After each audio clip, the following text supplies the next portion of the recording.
At times we fear and worry over things, that not knowing how to fix something, but we should go to God for the answers. If we start in Matthew 6,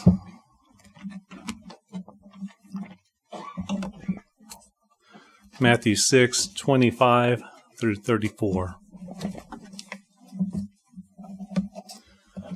Therefore, I say to you, do not worry about your life, what you will eat, what you will drink, or what your body,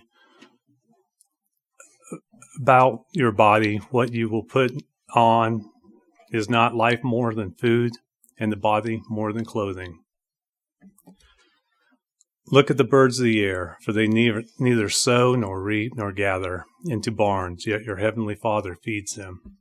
Are you not more value than they?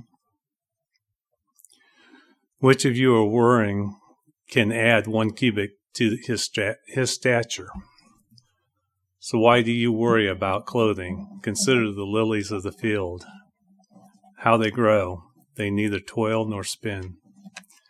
And yet I say to you that even Solomon in all his glory was not arrayed like one of these. Now if God so clothes the grass of the field, which today is and tomorrow is thrown into the oven, will he not much more clothe you, O you of little faith?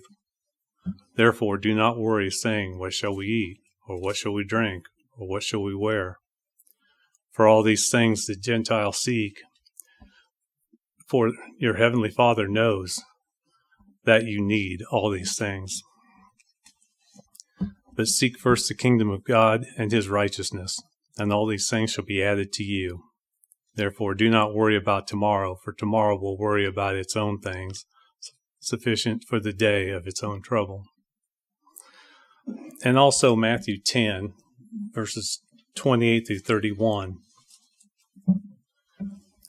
Do not fear those who kill the body but cannot kill the soul, but rather fear him who is able to destroy both the soul and the body in hell. Are not 2 sparrows sold for a copper coin, and not one of them falls to the ground apart from your Father's will? But the very hairs of your head are all numbered. Do not fear, therefore, for you are more value than many sparrows. When the Bible says to fear God, it is usually referring to reverence and awe. Many people in the Bible show faith kept them from their fear that they would have been normally under the circumstances. I mean, let's look at Abraham, the sacrifice of Isaac. Hebrews 11:17. By faith, Abraham, when he was tested, offered up Isaac, and he who had received the promises offered up his only begotten son, of whom it was said, in Isaac your seed shall be called, concluding that God was able to raise him up even from the dead, from which he also raised him in a figurative sense. And look at David and Goliath. Goliath was a giant champion of the Philistines. 1 Samuel 10:8. Then he stood and cried out to the armies of Israel and said to them, why have you come out to line up for battle? Am I not a Philistine, and you the servant of Saul? Choose a man for yourselves and let him come down to me. If he is able to fight and kill me, then we will be your servants. But if I prevail against him and kill him, then you shall be our servants and serve us. And the Philistines said, I defy the armies of Israel this day to give me a man, that we may fight together.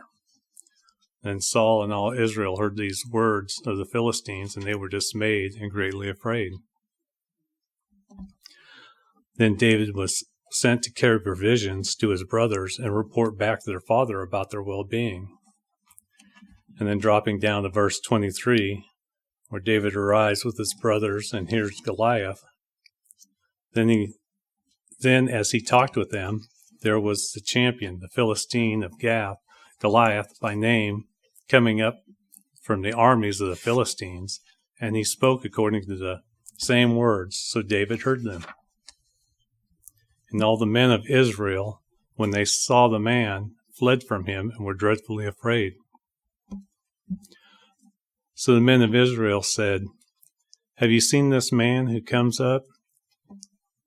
has come up? Surely he has come up to defy Israel. And it shall be that the man who kills him, the king will enrich with great riches, will give him his daughter, give his father's house, exemption from taxes in Israel."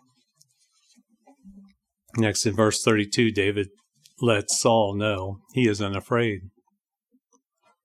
Then David said to Saul, "Let no man's heart fail because of him. Your servant will go and fight against this Philistine."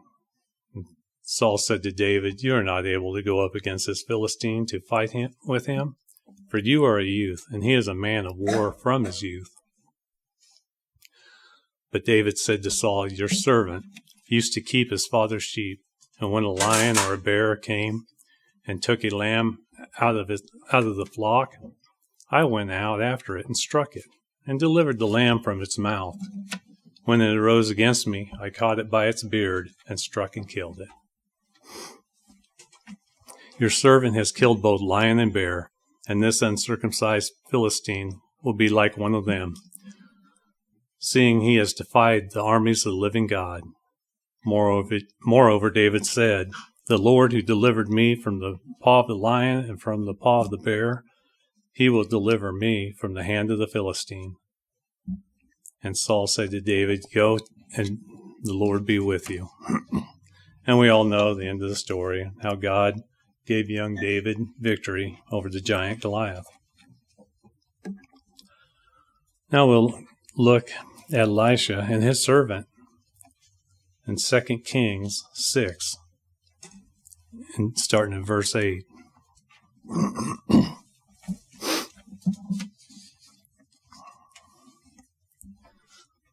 Now the king of Syria was making war against Israel, and he consulted with his servants, saying, "My camp will be in such and such a place."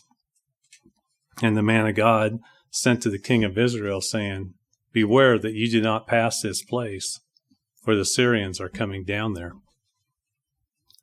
Then the king of Israel sent someone to the place of which the man of God had told him.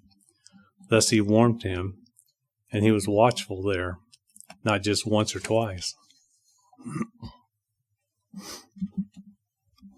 Therefore the heart of the king of Syria was greatly troubled by this, and he called his servants and said to them, "Will you not show me which of us is for the king of Israel?" And one of the servants said, "None, my lord, O king, but Elisha, the prophet, who is in Israel, tells the king of Israel the words that you speak in your bedroom." So he said, "Go and see where he is, that I may send and get him." And it was told him, saying, "Surely he is in Dothan." Therefore he sent horses and chariots and a great army there, and they came by night and surrounded the city.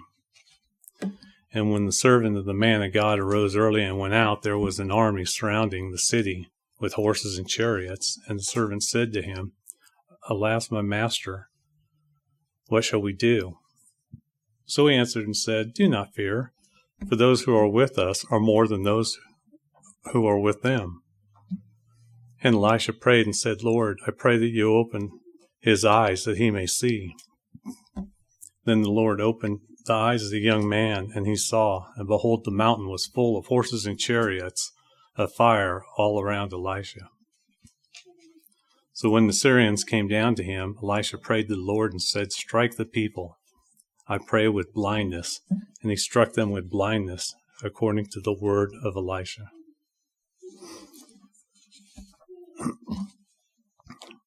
And then we can look at another one of where they should have been terribly afraid, but they had trust in God, and that's Shadrach, Meshach, and Abednego.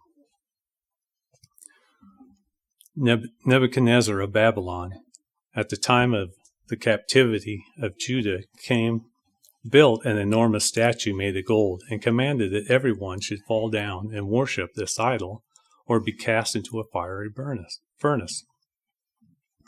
3 young Jews stood firm in their faith without fear. We'll turn to Daniel 3, verse 8. Daniel 3, verse 8. Therefore, at that time, certain Chaldeans came forward and accused the Jews.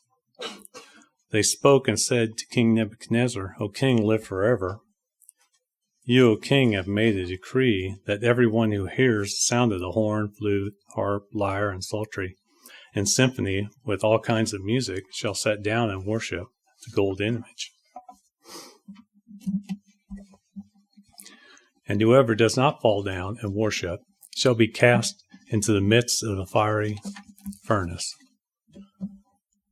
There are certain Jews among you who have set over the affairs of the province of Babylon, Shadrach, Meshach, and Abednego. These men, O king, have not paid due regard to you. They do not serve your gods or worship the gold image which you have set up. And Nebuchadnezzar, in rage and fury, gave the command to bring Shadrach, Meshach, and Abednego. So they brought these men before the king. Nebuchadnezzar spoke, saying to them, Is it true, Shadrach, Meshach, and Abednego, that you do not serve my gods, worship the gold image which I have set up? Now, if you are ready at the time that you hear the sound of the horn, flute, harp, lyre, psaltery, and symphony with all kinds of music, and you fall down and worship the image which I have made, good. But if you do not worship, you shall be cast immediately into the midst of the burning fiery furnace. And who is the God who will deliver you from my hands? Shadrach, Meshach, and Abednego answered and said to the king, O Nebuchadnezzar, we have no need to answer you in this manner. If that was the case, our God, whom we serve, is able to deliver us from the burning fiery furnace, and he will deliver us from your hand, O king. But if not, let it be known to you, O king, that we do not serve your gods, nor will we worship the gold image which you have set up. Then Nebuchadnezzar was full of fury, and the expression on his face changed toward Shadrach, Meshach, and Abednego. He spoke and commanded that they heat the furnace 7 times more than it usually is heated. And he commanded certain men of valor who were in his army to bind Shadrach, Meshach, and Abednego, to cast them into the burning fiery furnace. Then these men were bound in their coats, their trousers, their turbans, and their garments, and were cast into the midst of the burning fiery furnace. Therefore, before the king's command was urgent, the furnace exceedingly hot, the flame of the fire killed those men who took up Shadrach, Meshach, and Abednego. And these 3 men, Shadrach, Meshach, and Abednego, fell down bound in the midst of the burning fiery furnace. And King Nebuchadnezzar was astonished as he rose in haste and spoke, saying to his counselors, Did we not cast 3 men bound in the midst of the fire? They answered and said to the king, True, O king. In verse 25, he said, Look, I see 4 men loose, walking in the midst of the fire, and they are not hurt. And the form of the 4th looks like the Son of God. In the New Testament, the apostles did not stop preaching the name of Jesus in Acts 5, 40 and 41, but saw their threats and persecution as a badge of honor. We will turn there to read these verses. Verse 40, and they agreed with him when they called for the apostles and beaten them. They commanded that they should not speak in the name of Jesus and let them go. So they departed from the presence of the council, rejoiced that they were counted worthy to suffer shame for his name. It had been written down that all the examples in the Bible were recorded for us at the end of the age of man. We're already ridiculed for keeping the Sabbath, the holy days. and avoiding all the pagan days.